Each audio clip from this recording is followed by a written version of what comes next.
කියන්න යන්නේ ගොඩක් කාලයක කලින් සිදුවෙච්ච සත්‍යම කතාවක්. ඒ කියන්නේ ස්වාම පුරුෂයෙක් අසරණ වෙන තැනක් ගැන තමයි මේ කියන්න දන්නේ. ඇත්තටම කාන්තාවන්ට මම ඉස්සෙල්ලම කියනවා ඒ වගේ දේවල් කරන්න එපා කියන ස්වාම පුරුෂයා එච්චර අසරණ කරන්න එපා කවදාවත්. මොකද මේක උසාවියේ නඩුවක්. මොකද එයා ඔය ස්වාම පුරුෂයා අතින් රියානුතරක් සිදු වෙනවා. ඊට පස්සේ රියානුතුරේදී එයා ගිහිල්ලා එයා කාර් එකේ හැප්පෙන්නේ ඉස්සරහ ටීවිල් එක. වැදුනට පස්සේ ටීවිල් එක පදව යන්නේ කාන්තාවක්.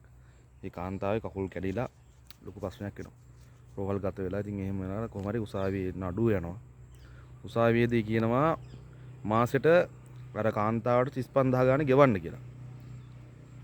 ඊට පස්සේ මෙයා ඉදිරිපත් කර මෙයාගේ පැත්තෙන් එන ලෝය කියනවා මොහුට මෙච්චර ප්‍රමාණයක් පඩියනවා. නමුත් 35000ක් වගේ මනි ගාණක් ගෙවන්න අපහසුයි කියලා. ඊට පස්සේ අහනවනේ අනිත් පැත්තෙන් ඇයි ඒකට හේතුව කියලා. ඊට පස්සේ මෝ ඉදිරිපත් මොකක්ද දන්නවද හේතුව?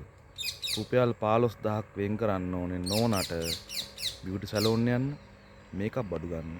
අන්න ඒවට විතරක්. එතකොට නිකුණිතන්න ඒ ස්වාම පුරුෂයා ඒක ස්වාභි කියන දන කොච්චර අසරණ වෙන්න ඕනද කියලා.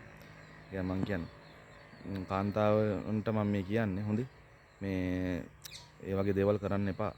මිනිස්සෙක් වුණාම අන්තිමට අසරණ වෙනකොට ඒ මනුස්සයාට කට උතර නැති වෙනවා.